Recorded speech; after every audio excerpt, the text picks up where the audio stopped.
Okay, before we move on to our today's session, I take this opportunity to invite our today's guest speaker. Let me introduce her profile before you so that you would come to know about her and about her work, dedication, and commitment.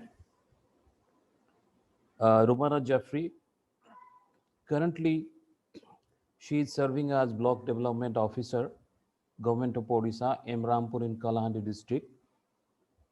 Selected through Odisha Civil Service Emranpur block is a remote block surrounded by mountains, thick forests, and numerous streams dominated by tribal population and affected by left-wing extremism. Since it has no roads, basic infrastructure, it's a real challenge to reach the people who stay inside the jungle on mountains top in no network areas waiting for the development to reach them and to give them benefits under various government schemes. Regarding her previous professional experience, she has qualified UGC NET in psychology twice, June 2012 and December 2013, and holds more than 5 years of experience in teaching general psychology to undergraduate and postgraduate students, and about 4 years of experience in counseling to children who are victims of human trafficking and other issues. We are really proud to have you, ma'am, because of giving your most valuable time and you have accepted our invitation on behalf of Orissa organization. Over to madam. Over to you, madam.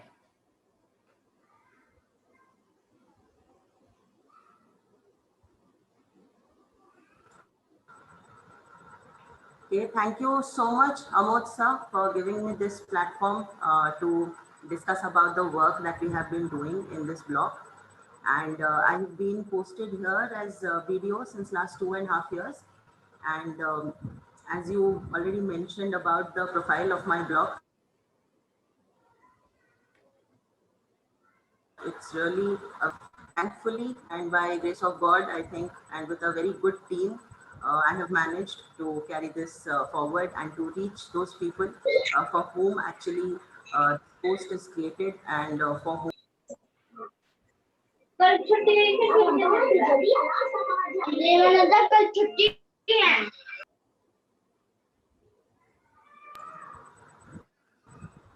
Yeah, Yeah.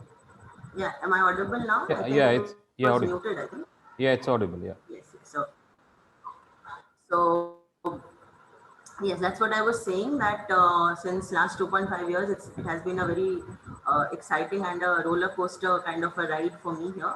So thank you, and I would just want to focus on the topic that is given to me today. That is reachability of government schemes in remote areas. So I think it's better we just move to the topic and Yeah. we just start the presentation. Yes, ma'am. If you could just kindly share it. Yeah, yeah.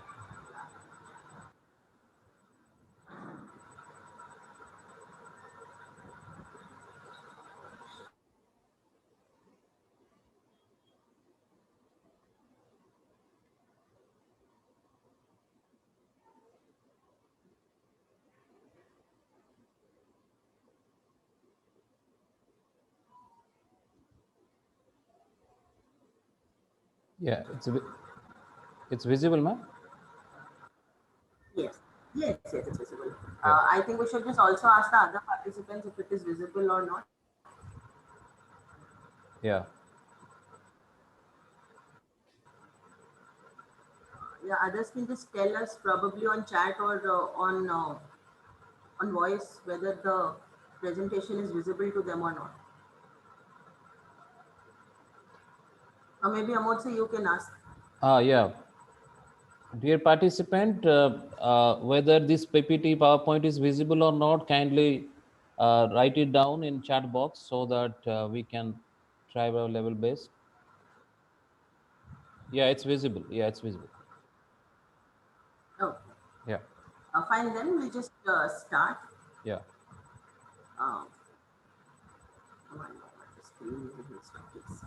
So basically, sir, would you be just moving through all the pages? I think I need not control anything from this side, I guess. Yeah, yeah, I will do from here. I will do from. Okay, okay, that's good. Yeah. Fine. So this is basically, I mean, the first page, and as you can see, basically, I wanted to put the photos of the tribal people here. So that's a very good photo of one of my field visit there. Then we can go to the next page.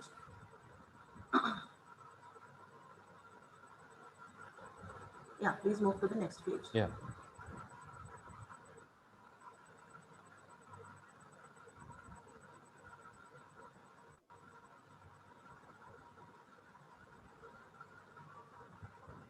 Yes. So this is basically about my block. My block is situated in Kalahandi district of Odisha. It has got 19 Gram Panchayats and 235 revenue villages. But other than revenue villages also, we have many villages which are like small hamlets of about 4 to 5 families, and there are some villages which are inside the forest. They have not been granted the entitlement that a revenue village should have. So there are many people who stay inside, but they do not have any privilege or do not get any benefit that a normal resident of a revenue village would get. Then the population is about 92,000 of the block. Regarding medical facilities, it has 1 CHC, 4 PHC, and 12 subcenters, 96 Anganwadi centers, 47 mini Anganwadi centers, 171 schools, 3 active NGOs, and about 3 CRPF camps. So this is basically the profile, and as you can see from the photo, we have many places which are as remote as this, where we have no roads, nothing. We just have to walk on foot and reach. We can go to the next page. Yeah.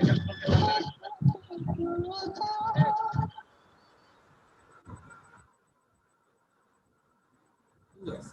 So here the main issue here with such a kind of a block or such a kind of a place is the population is predominantly tribal, and there are very few families in many villages. In some villages, we also have about 2 families, 4 families, 5 families. To also we have villages where we have 200 families.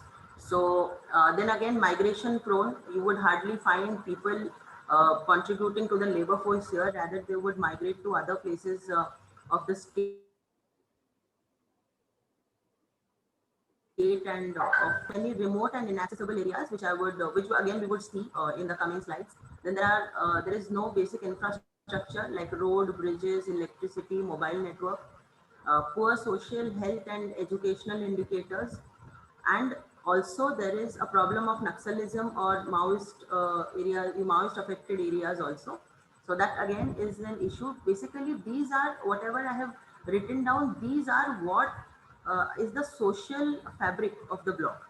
So in the coming slides, we will just see how these things also cause an hindrance to achievability of government schemes in these areas. So in the following slides, we'll just see a few photos and we'll quickly move through them. So sir, if you can just go to the next. Okay. Yes. Just.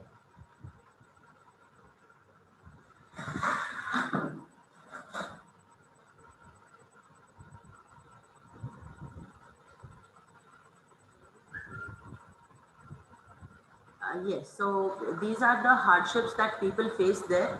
So due to lack of road, bridges, connectivity issues, there is no safe drinking water. Again, electricity is not there in many villages. No pakka houses, people still stay in mud houses, as you can see in the photo, that is the second photo. Sanitation issues are there, no mobile network, banking facilities are absent. Then there are other issues like fuel is not there. So people basically have a subsistence type of agriculture or are very much dependent on the firewood, extremism. Then there is constant migration, etc. So these are basically the hardships that people face. We'll move to the next.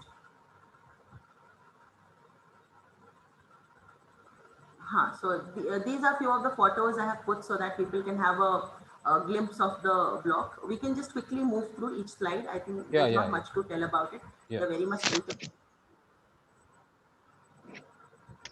So here we can see there are no proper roads. So this Yeah. is how we go inside the yes. The next.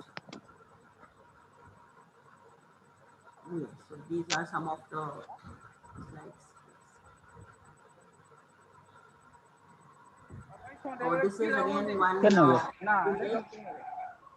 This is one again village called Nag.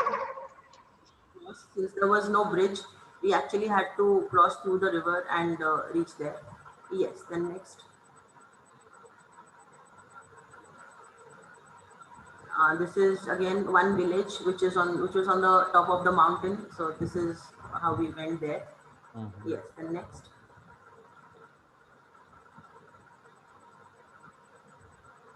Again, dense forest that I was talking about. So we basically have to cross such forest and reach the places where people are staying, where the village is there. Yes. So this is basically where we went, was a forest village. Yes. Next. So here we can see the poor living conditions that I was talking of. We can see the houses. Just one moment. Just move back one slide back. Yeah, yeah. Yes.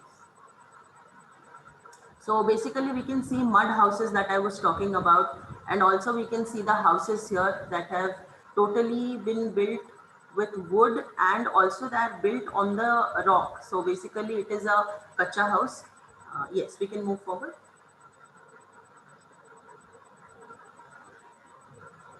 Yes, so again, migration prone and issue of abandoned old people. So as many people, they go out for work. So they leave their parents at their home, and these are the old people who are devoid of any benefits. Then unsafe drinking water. This is again a place of a very remote area. It is a forest village, hence there is no construction and there is no wells or there's no dug wells or anything. So people have actually dug up that part themselves and they are drinking water from there. So it is not a government sponsored scheme. It is rather a people, constructed scheme. So it is again very unsafe, but this is how they are managing it. Next.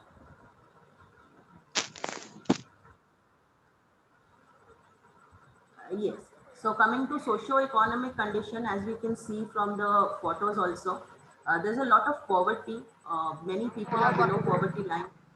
Then again, dependence on agriculture and animal rearing is there. Poor living conditions are there, again, due to lack of education, lack of health facility, and also because of poverty. Low standard of living.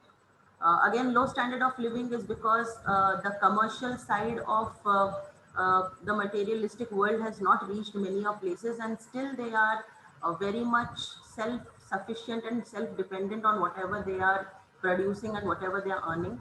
A lack of infrastructure that we just saw, low life expectancy, again due to lack of basic healthcare, and condition of women, children, and issues of malnutrition is again there, which we can also see from the various photos that we saw.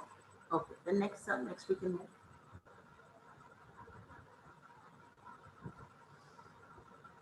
Yes. So basically, we would want to know what are the causes for such a kind of situation when after about more than 70 years of independence, why um, uh, uh, many benefits have not reached these people. So there are many reasons actually for this.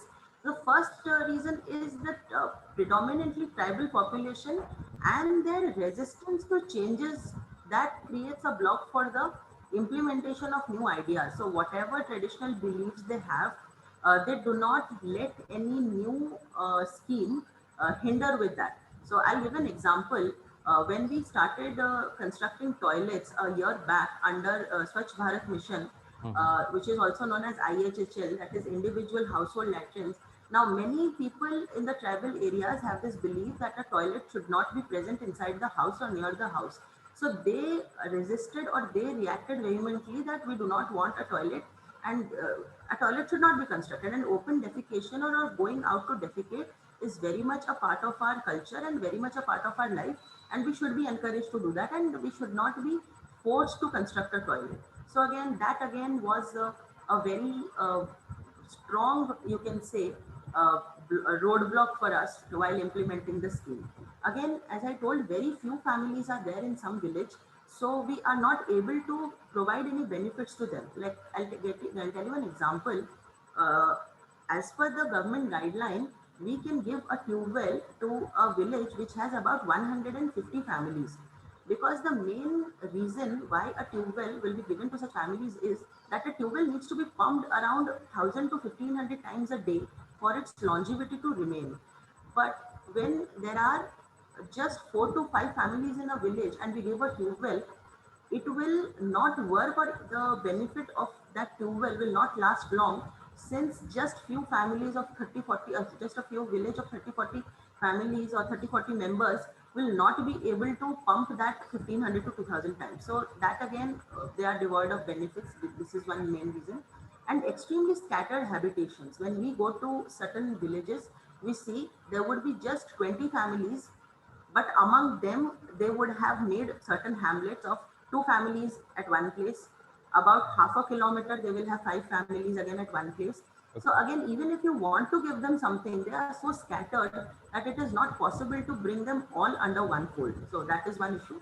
Then subsistence agriculture and use of traditional methods till today, that I told you, they do not endorse, or they do not have any concrete knowledge of commercialization of agriculture or commercialization of the products they have with them. So that is why they still use the old method, and subsistence agriculture is still a part, and that is why they never think of moving ahead with something, because they're very happy with what they have. Obviously it's a very good philosophy in our day-to-day life, but when we look at it from a very materialistic point of view or at a development point of view, I think that sometimes may not work as we think it would. So next, please. Yes, so as I told, migration prone and hard to locate them later. So this happens because many people, they migrate. I mean, if they are in a certain Gram Panchayat today, again after 6 months, they may migrate to another Gram Panchayat or to another block altogether. So many a times when they have got the scheme and we go to tell them that your scheme has been sanctioned, we might not just find the person. He might have just left the block, or he might have just left the village or left the state altogether. So that again is very difficult for us, because schemes are very much target based. We have, let's say we have to cover 100 people in a scheme. So if we have even 10 people who have migrated, so what we do is we have left again eligible 10 people out, and the people whom we have covered, they have left and they are no more eligible. So that again becomes a trap, and that goes on. Then second is many remote inaccessible places like dense forest, etc., that we just saw. Again, in dense forest, mountain tops, it's very hard to construct road, and since there is no road, there will be no scheme that can reach them. Then also people have no interest to shift to habitable zones. They are very happy staying inside such forest areas and such mountainous regions. So even if you want them, or even if you try to convince them to come to more habitable places, they do not show any excitement, or they do not want to come. So next is affected by left-wing extremism. It is the Naxal issue. Now villages are very much reluctant to give any information about anything, or they are very, even officials are very sometimes very scared to visit such places. So that is why also when a scheme is designed for such people, that scheme is not properly implemented because of the reluctance of both the villages and the officials. And again, poor social health and educational indicators. Now, as in Odisha, we have a policy that has been recently introduced, that any school which has less than 20 enrollment, 20 children if are enrolled in a school, less than 20, so that school will be closed down. So you can understand how a vicious cycle it is, because when we ask why a school has been closed, the teachers say that the school is closed because students don't come. And when we ask the teachers that why don't you go, they say that we do not go because there are no roads. So basically, teachers don't go because there are no roads, and students don't go because there are no teachers. So you can just say it is a very, it is a like a very interrelated problem. Yes. So, and whenever we tell the parents also that why still, even if teachers are not there, they say that even if teachers are not there, there are proxy teachers at some places, and at least the children are served midday meal. So at least even if it is going that way, it is okay, which is very very wrong if we see it legally. But this is how places like these, they conduct the schools, which is really sad. Then lack of political will and requirement of huge funds. So again, many such places, many political leaders don't reach such places. So definitely there is lack of political will. And to construct a road in such places, it goes in crores. So again, even if we do a cost benefit analysis, just for 20 families or just for, let's say, 100 people, making a road of 5 crores does not look very much sensible. Rather, if those people can come down to habitable places, I think it will be much more better and they will be able to get much more schemes that they actually deserve. So this is what it is, the causes. We can go to the next slide. Yes, so it can basically be summed up as a wrong target identification. So I'll just share a story of Rajasthan. A film unit was filming in Rajasthan, and they were filming in a desert village. And when the filming was over, they thought that we should do something for this village since they were so cordial to us. So they observed the village for a few days and they saw that the ladies had to walk miles and miles to get water. So they thought, why are the ladies doing such hard work? We can just give them pipe water supply so that the ladies don't have to do so much hard work. So what they did is, before leaving, they installed pipe water supply in every house so that the ladies don't have to walk so far to fetch water. But when they actually gifted this entire scheme to the village, the ladies were very, very upset because the ladies felt that it is only during this time of fetching the water that we ladies get an opportunity to talk and interact with each other. So after the pipe water supply, this entire opportunity of talking to each other and like expressing ourselves is over. So it is better that you do not give us this, but you give us something else. So again, here, this is also what happens in our system. We try to give people something which they are not interested in. So we are basically identifying a wrong target. We should actually try to identify things which people want. I think only then the majority of the issues can be solved. Now coming to next, in many schemes there are very non-eligible beneficiaries. But again, even after knowing that they are non-eligible, it is very difficult to actually strike them off because we know that there is a person who is financially sound, but he has let's say received the house under Pradhan Mantri Awas Yojana, but it's very difficult to strike his name because he might be having a car or something in somebody else's name, but we know that he is using it, but he is not the legal or lawful owner of it. So it is very difficult to strike them off, and because we don't strike them off, we have these non-eligible people creep into the system or creep into the schemes. So this is one reason for these underdevelopment. And third is giving people what we want and what not they want. So basically I would say, when we tried to construct these toilets in such remote areas, there were many persons who told us that please do not give us toilets. Rather with that money, give us roads. Rather with that money, give us tube well. And it is a very, very valid, I think it's a very valid demand. But then since we are looking up to implement a scheme, I think we did not quite tally with their sentiments, and we actually gave them the toilets and not the road. So I think these three are the major reasons why the underdevelopment still exists in a place like Kalahandi, in a place like M. Rampur block. Yeah, so we can go to the next slide, sir. Yes, so how we have addressed the problems. So what we have done is we have roads and rural connectivity. We have done that through MGNREGS. I think Mahatma Gandhi National Rural Employment Guarantee Scheme. I think everybody knows about it. 100 Yes. days of employability government gives. Then SFC, that is State Finance Commission, Central Finance Commission. WODC is Western Odisha Development Council. It is a very focused one only for Western Odisha. So we have tried to construct roads through it. We will see in the coming slides. Then electricity connection to BPL household and certain remote areas. Here in the first photo, you can see that is a solar driven water power, also solar driven electricity generation point you can see. Then rural housing scheme like Pradhan Mantri Awas Yojana and Biju Pakka Ghar Yojana. We'll see in the coming slides. Then sanitation and drinking water is through RWSS and IHHL. RWSS is your rural work sanitation and IHHL is individual household latrine. Then CSP point, again, that is your customer service point at all GPs we have provided. Earlier, when I had started, out of 19 GPs, we just had in 3-4.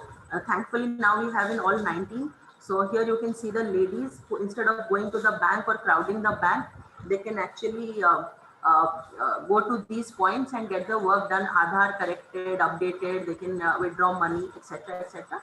And then we maintain an Excel sheet of grievances. If we have any grievance, we maintain an Excel sheet so that we can track where the grievance is. If that is solved, we can just strike it out, the action taken, at which point the grievance has been has reached, etc., etc. So we'll go to the next slide and we can just know about it.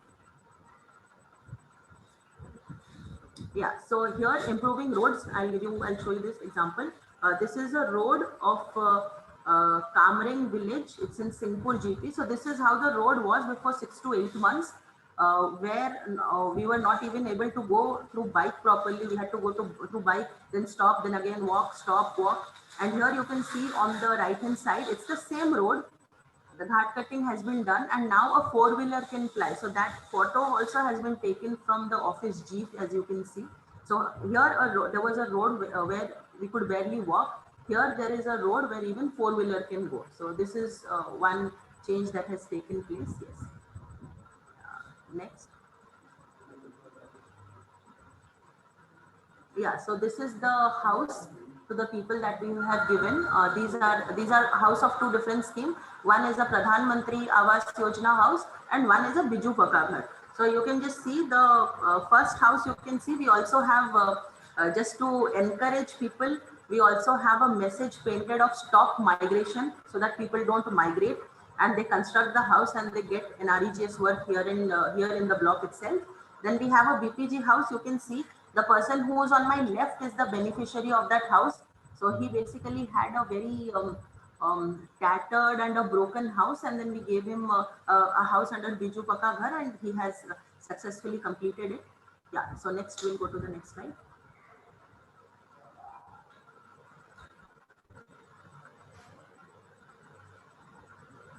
Yes, so this is the sanitation that I was talking about, the toilets that has been done. So here is the toilet, here is the soak pit that we are checking. Yes, next. These are just photos, we can just go through. Yeah, so this is the tube. Yes, the tube well, as you can just see how remote this place is, but still there is a tube well there. Then here on this side, there's a supply. You can just say we will have a overhead tank here. It is under construction. It is still going on. Yes. Next. Yeah. So how do we reach out to the people despite all these problems? So we have food security programs. Like I think everybody knows about it. We give about 5 kgs of ration to every person who's eligible. Under Annapurna, we give 10 kilos of rice or wheat, whatever they would need that way. Then social assistance program like pension, that is 500 rupees a month to people who are 60 years and above, and 700 to people who are 80 and above. Then there is again Red Cross assistance. I think that is there in almost every state. Then Chief Minister Relief Fund, if there is anybody who's had any very severe disease, accident, or any such disability, I can say they are helped through CMRF. Then again, help through other NGOs and charitable organizations. So here you can see in the photo, there's a lady who's getting the pension at her doorstep. And here again, we have a village point distribution of the PDS. Since it was a COVID time, to reduce the actual contact from the public, we are trying to give it through a slide so that there is less chances of COVID transmittability. Yes. Yes. So again, livelihood support and economic support. So basically, we try to provide work through MGNREGS that I told you, DDU, GKY, and other skill development scheme. That is again very much there. We have about more than 100 trades or probably 150 trades. We have about 250 students who went to various places like Bangalore, Chennai through DDU, GKY. Then there are other skill development programs. Then there is Odisha Livelihood Mission, which works with SHGs and tries to bring in development to the state. Then there is ICDS, that is Integrated Child Development Scheme. I would love to talk about this photo. You can see some of the ladies there, they are from tribal areas, and these people had never even come out of their village. But since I am the first lady video of my blog, and they had never seen what a lady video looks like, because in the last 60 years, they did not even believe that a lady can be a video, because every time a male had held the post. So these people had just come to see me only, that how a lady looks. Like if she's a video, how does she look? Does it look any different? So you can just see these ladies, they have such curious faces, and they Right. have just come, and they were just talking to me, and they were extremely happy to have them. So I just put the photo there. Yeah, we can just quickly move through the other Yeah. slides. Yeah, so this is the MGNREGS work. As you can see, women participation is a lot, especially in the tribal and remote areas. Yes, this is a pre-COVID MGNREGS. That is why they have not followed any protocols. Next, we can go to the next. Yeah, this is again during COVID. So here there is an NGO called Seva Jagat, who has been very kind enough to donate mask and donate soap. So this is at the workplace where I'm donating the mask so that people can follow the guidelines and work. Yes, the next please. Yeah, so this is a skill development program again. This is not under DDU-GKY, but this was under something else. This was about something related to agriculture. So these were the participants who were selected to take part. Yes, next. Yes, so these are the basically activities of OLM, SHGs and ICDS. As we can see, they hold meetings every week, every fortnight, every month. They discuss about banking issues, they discuss about other issues, they discuss about how to take loan, they discuss about how to start a new business and many other things. So these you can see we have started this practice of having village point interactions or village point grievances, which I will show you in the later slides as well. So this is how basically it happens. So we don't have to, have a tent, and then we need to have chairs and everything. Wherever people are comfortable, they sit down and they have the meeting. So as you can see, anywhere they are sitting and having the meeting. So I think that's a very good thing. Yes, next please.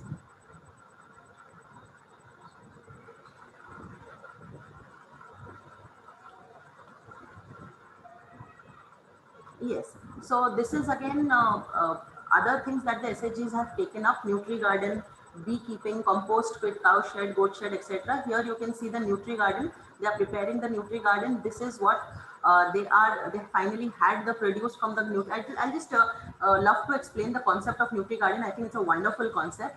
It's basically a seasonal vegetable growing scheme, you can say. The NREGS section, or you can say the under MGNREGS, a person who is a beneficiary will get 18 different types of seeds, and the person will plant it in his garden. And then the vegetables that the person gets, he cannot sell it, but he can use it for himself. So you can see on the left hand side on the bottom photo, these are the vegetables that a person is growing for free in his garden, and he's having nutritious food. So instead of spending about 2000 to 2500 rupees every month for vegetables, he's getting that for free. So I think that's a very good thing for Nutri Garden. Yes. Now next, we can go to the next.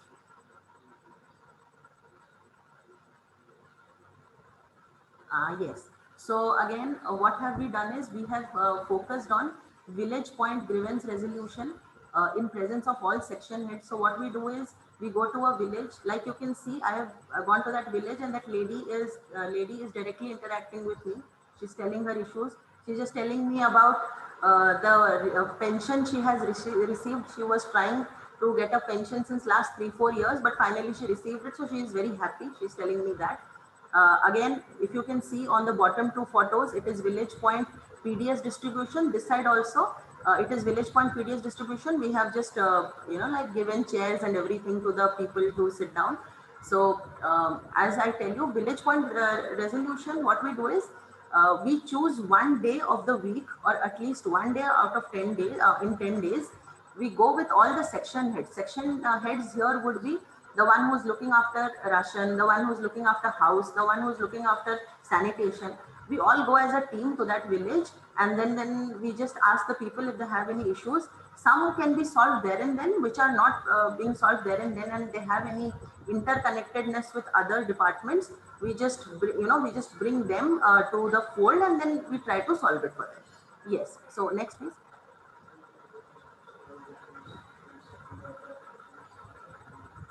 Yes, so here are two photos of Village Point grievance. You can see. So both the villages are very interior villages.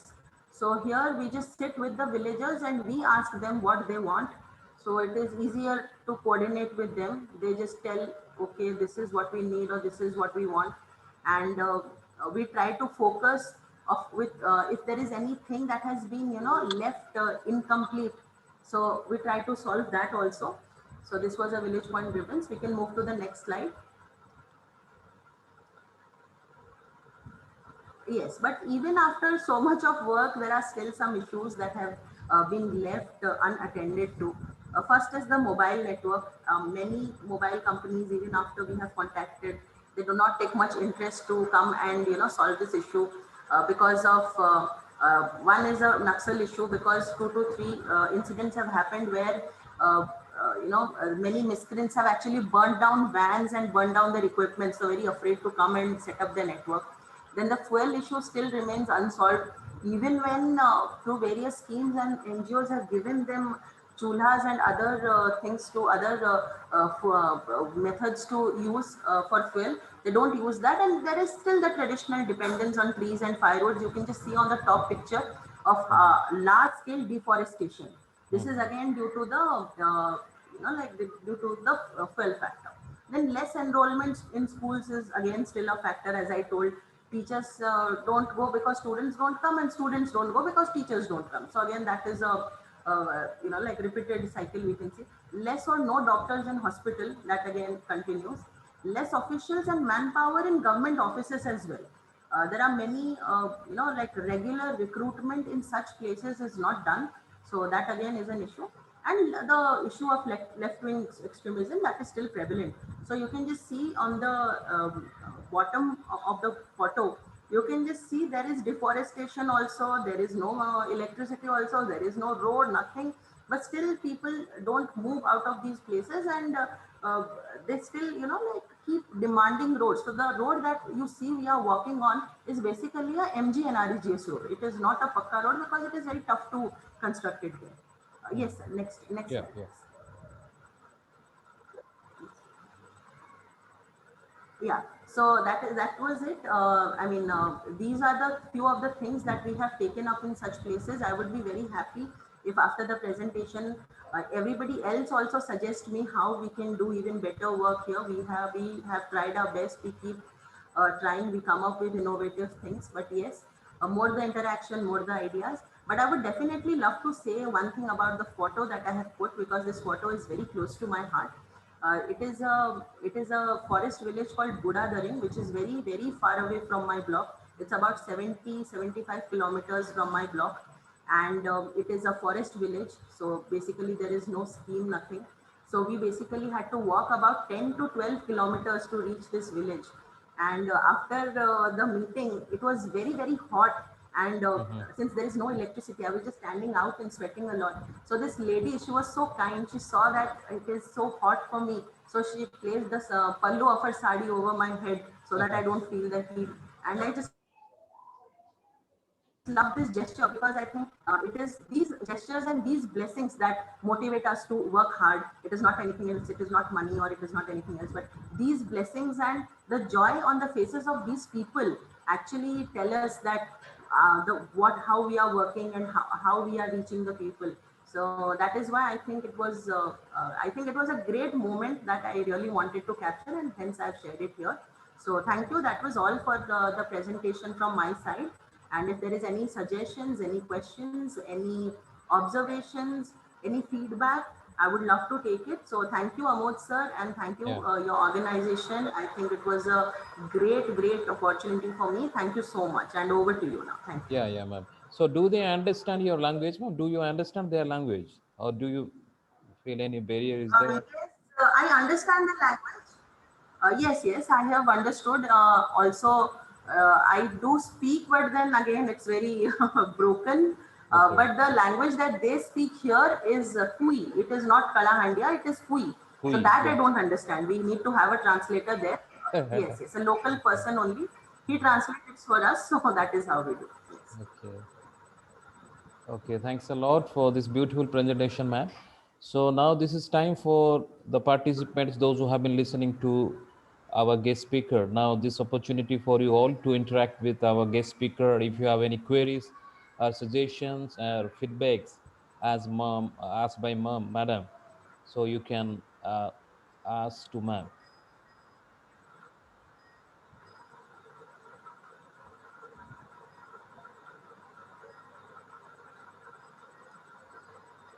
Or if you have any question, you can write it down in chat box as well. Both said hi.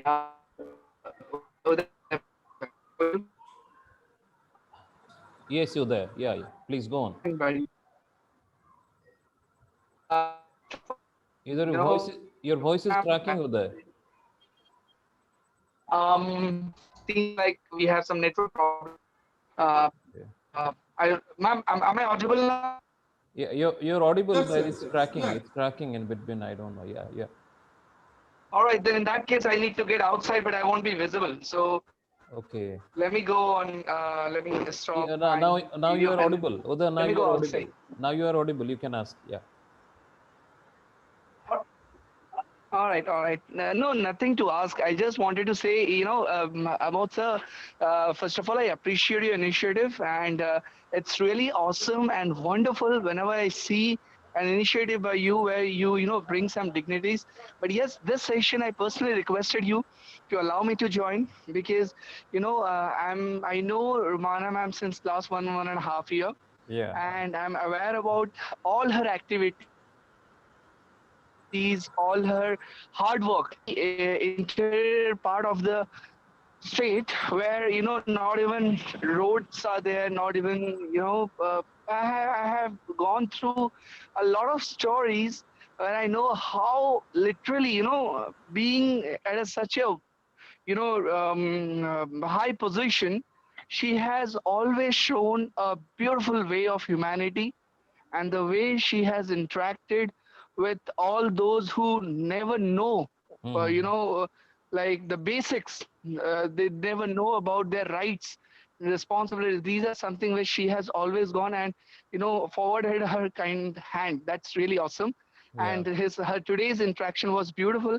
And Rumana ma'am, we really wish that you keep on us blessings, and you are a person who inspire us to do good activities in our life. That's all from my end. Thank you so Thank much, Amod, once again for Yeah, yeah. giving Thank me you this there. opportunity to Thank you be there. here. Thank you there. Thank you there. Yeah.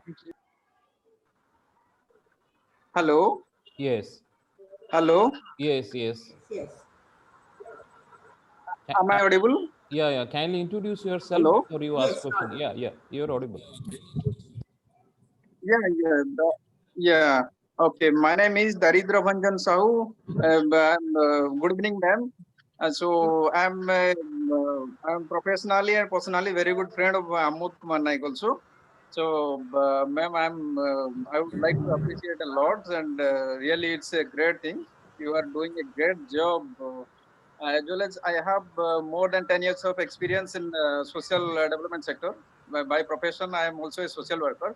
So I have also what done work. I have also worked with many more tribal areas and primitive PBTGs also. So actually, ma'am, I would like to know that whether the portions are able to persons having no what any identity card like maybe Aadhaar card or something like that or voter ID card, whether they will be able to get the government facilities, basic need facilities or not? Is there any government provision or criteria? Mm-hmm. So many more Yes, people I are would. Did you get my point, ma'am? Yes. I would answer you. Yeah, thank you for the question. It's a very valid question and it's a very nice question. See, how we have tried to address the issue here is all those people who do not have an Aadhaar card, we have tried to make temporary Aadhaar centers at particular GPs or at particular clusters. Let's say we have it at one GP called Mohangiri. So if we have it at Mohangiri, at least 7 to 8 villages, people of 7 to 8 villages can come and get their Aadhaar card done. This is for the Aadhaar.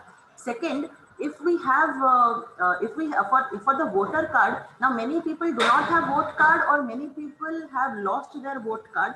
So what we do is we regularly within a period of let's say 25 to 30 days, we tell the BLOs, booth level officers, to actually go to the village and get the voter I card corrected or voter I card made for such people.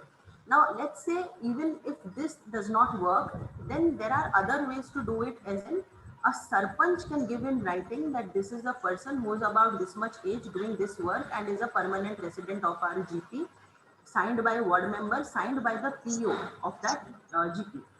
And then that can be sent to sub collector or it can be sent to district panchayat officer, who can again see upon verification and any scheme can be given. But we always try that this should be the last resort, and why not solve it through creating a voter I card or Aadhaar, which would solve the person's problem permanently.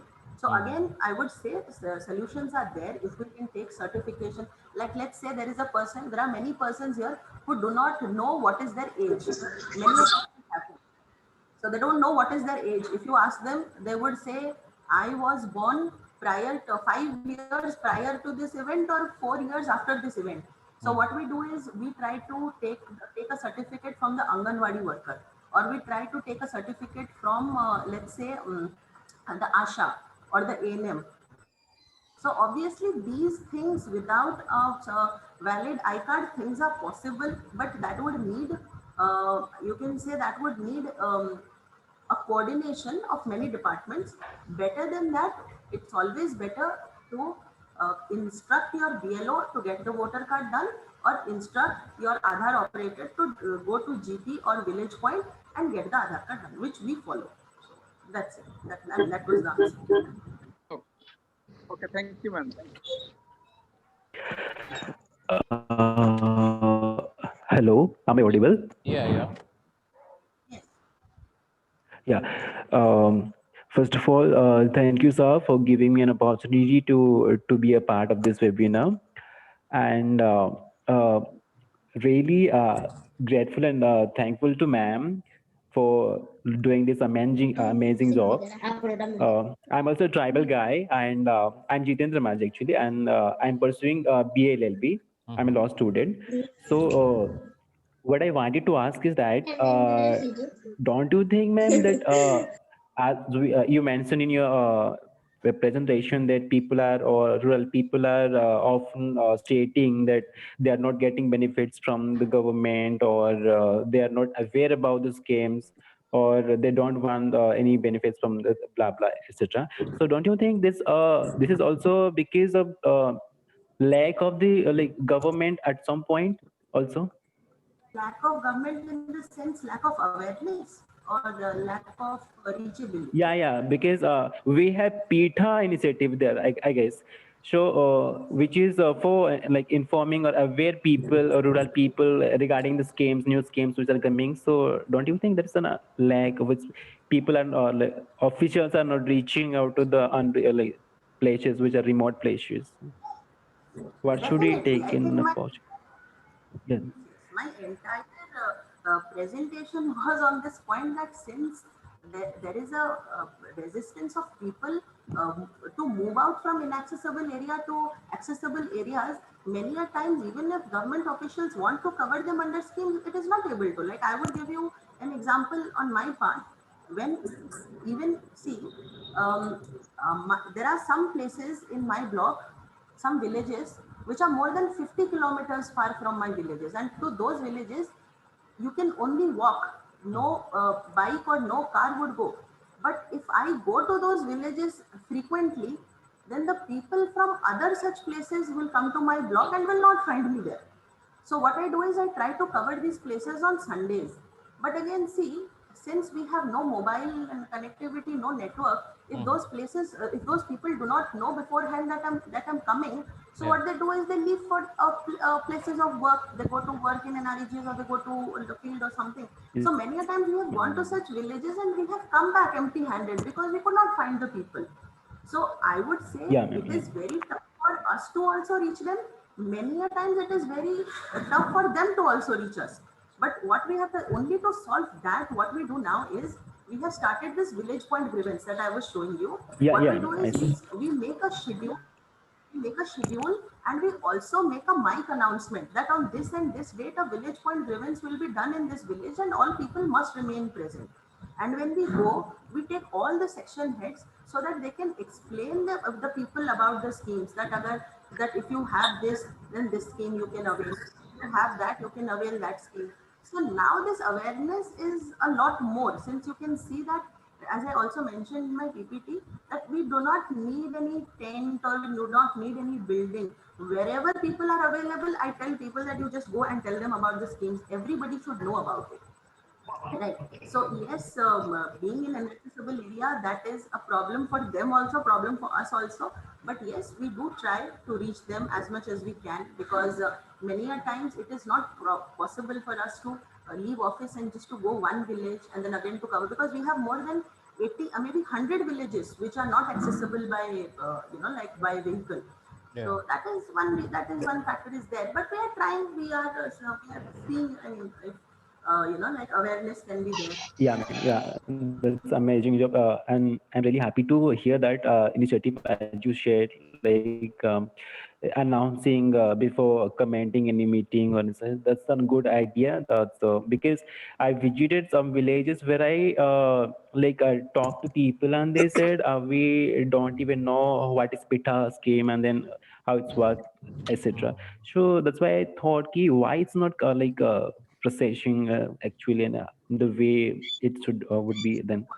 So thank you for that, ma'am. And another question was there. So what ma'am, as you know that people from Odisha are basically not mostly are migrating a lot. So what should be a solution? I mean, basic according to you, what would be? No, actually, I would just tell you that people in Odisha migrating a lot. Yeah, Actually, ma'am. in my block is also considered a migration-prone block. So the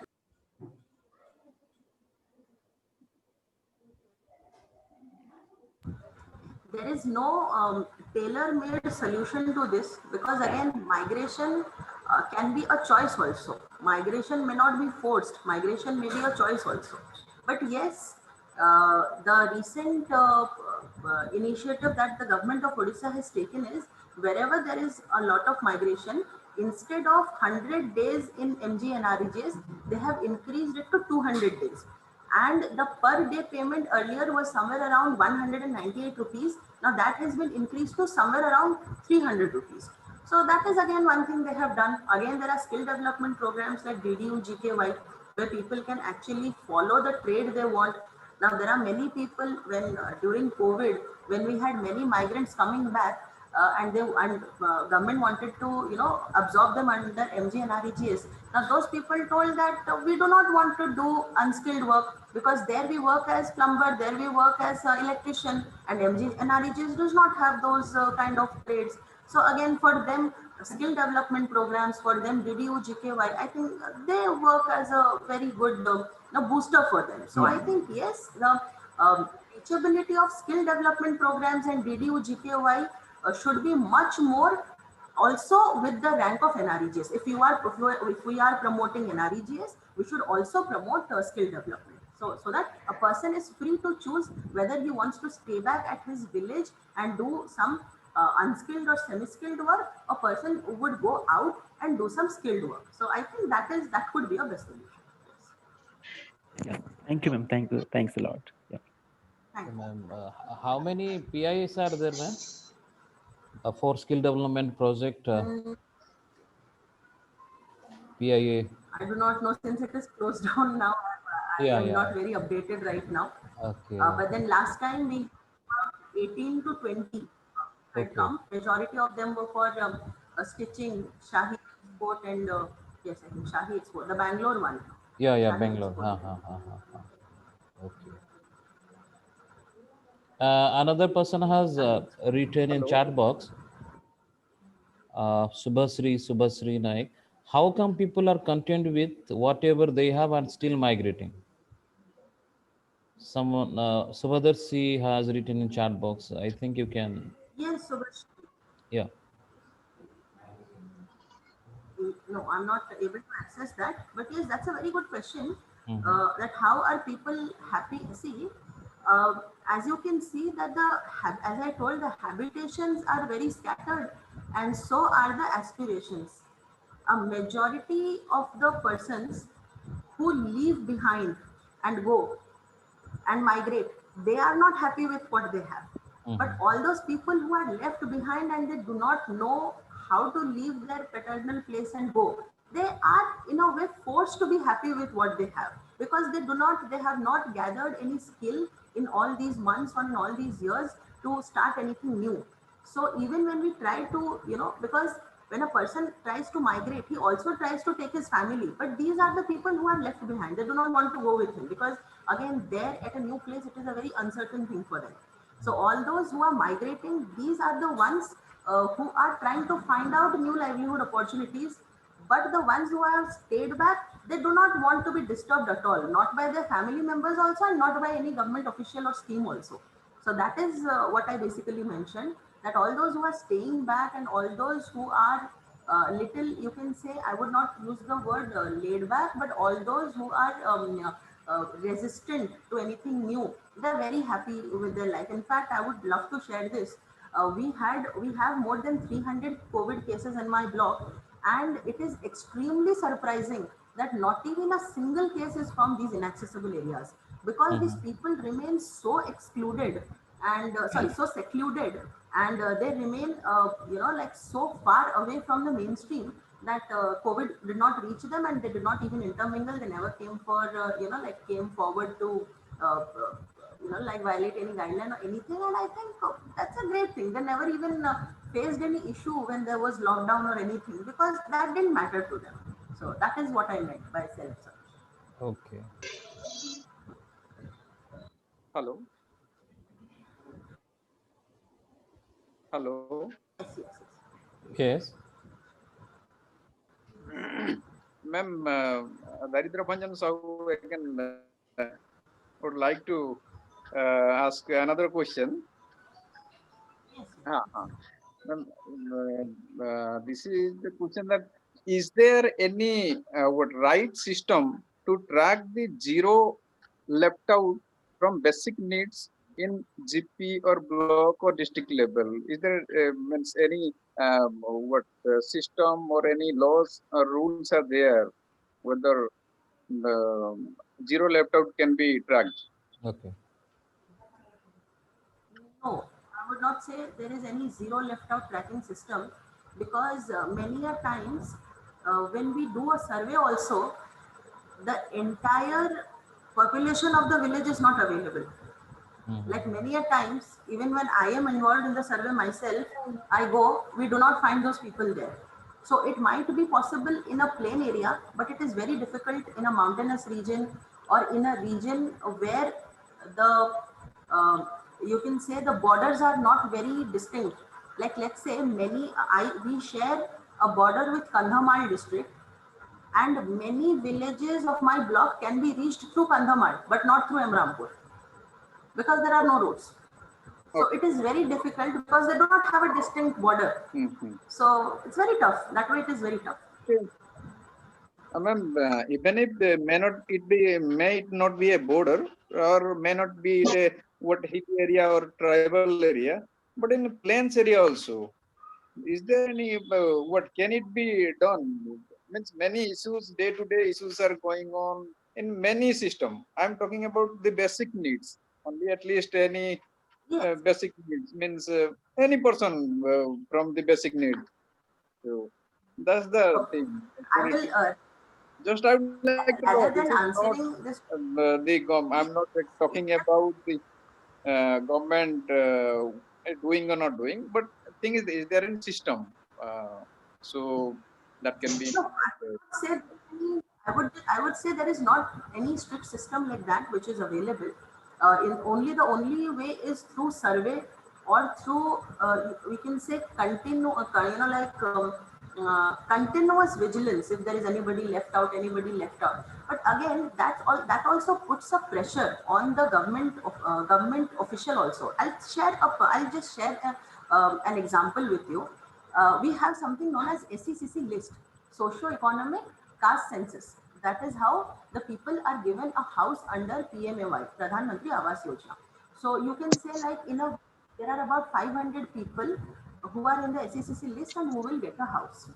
But the problem is there are some people whose houses have been damaged in cyclone, in flood, but they are at 500, and those people whose houses are little better, they are at 50. So let's say now the number 45 is going on. The 500th person deserves a house more, but he cannot get because the list, it has to go by the list.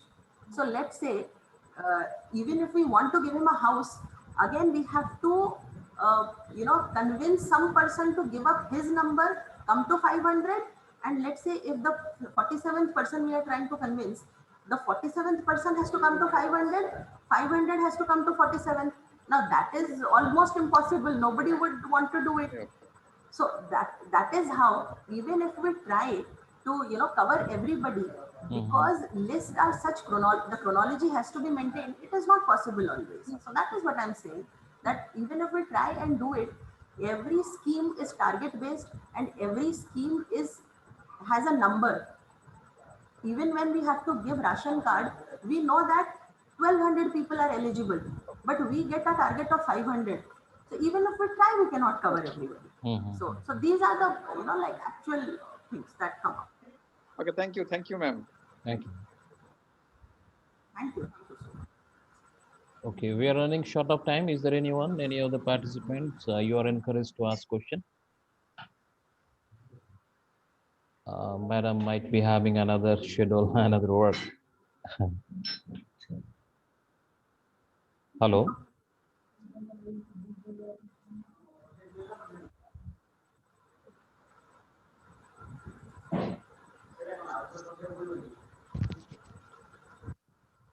Hello, Yes. hello. Yes. Am I audible to you? Yes. Yes, Paras sir. Yeah, I just want to ask one question, madam. I just want to ask one question. During this pandemic time, so many people, they have lost their jobs. I mean, unemployment increase, specifically in the development sector as well as the corporate sector. So, how can you please throw your insights how we can get the employment? Yes, especially if we are talking from the government side, as I just mentioned in the previous, as I answered in the previous question, it is through NREGS and through skill development only that can answer this. Even when we had many people, the migrants who had come back, we had tried to absorb them in NREGS. But as I told, there is always you can say there is always a conflict between a person wanting to do a job and like wanting to do a job and being forced to do a job. So for the first few months it worked quite well, but then again, as the rules of COVID were little relaxed and they thought that going back is a better option, they all left. So again, what I would want to say here is MGNREGS is, again, that is not an act, that is more of a guaranteed work that would be given to people. So again, MGNREGS and skill development, that I think these two are the only thing I think right now present with the government that can address the issue of unemployability. Yes. So actually, they are, I mean, as far as the skill is concerned, so those who are working in the NGO sector or corporate sector, they have a different kind of skills. But can Yes. we feed them in this MNSGA or, your skill development program? Already they do have skills, but they do have a different kind of skills. They are working in different NGOs. So basically, by seeing their capabilities, what kind of Actually, wait, what? employability can we have? I mean, other than this, Like other than DDU, GKY and MG, NREGS, you are saying there is if there is any other scheme through which we can train them? yeah, maybe other Is schemes, that or what you how asked? do you see? Because people, they are not from the, I mean, they are unskilled or semi-skilled. They do have skills. They are Yes. working with the NGOs as well as in corporate sectors. But after having this pandemic, Yes. I mean, everything has gone down. So it is, so basically they have crossed their age also. So if you'll see in that way, Yes. how can we give the employment so that they can be occupied somewhere? So for that again, the jobs has to come out. We can only give them employment, as you told, they are unskilled or semi-skilled. Skill development program is there to, like it is there to make them skilled. So if they are within KY and other skill development programs, but if you are mentioning somebody who has crossed that age and has like left the job, I mean, or has is no more in the job, then I think we have to just wait for the jobs to appear. We can. There is no other, I think, way now. At least Mhm. there has been no enhancement of age also in any of the scheme. So I think we have to wait till the jobs actually come out, and then yes, maybe we can, like think if there's anything else. But apart from that, I don't think anything at this moment exists.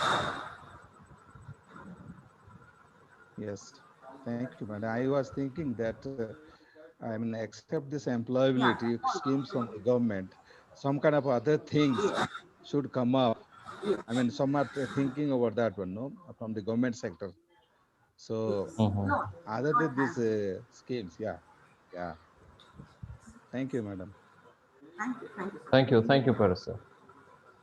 Okay, I can allow last participants because we're running short of time. So, last question from participants.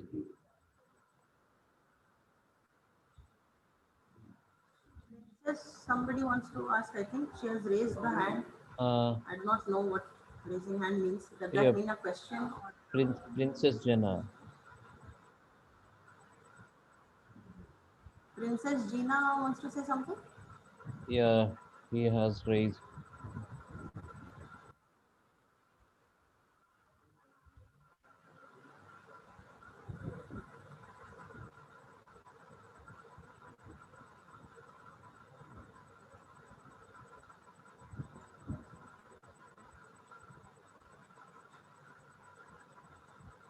Okay, is there anyone interested to ask question?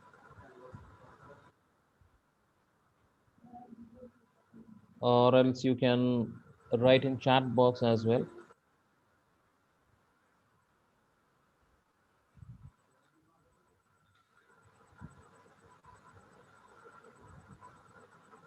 Okay. Maybe not, ma'am. Okay, no problem. I Yeah, think we can then close up, or yeah, maybe yeah, yeah, anything yeah. else. Okay. So I would like to thank Romana ma'am for sharing a beautiful presentation and which is really mesmerizing as well as heart throbbing. The way you have been working in your block for the development of needy and vulnerable people, really, I do appreciate a lot. And once again, I would like to thank you on behalf of Orissa Follow-up Organization for accepting our invitation. And you have spent your most valuable time. You could have done a lot of you might be having a lot of other works, but still you gave priority to this webinar. So thanks a lot once again on behalf of Orissa Follow-up and all the participants, those who have joined with us newly. I would like to thank everyone for spending your most valuable time to learn from our guest speaker. Thanks a lot, all of you. So let me wind up this today's session. Thanks a lot, all of you, man.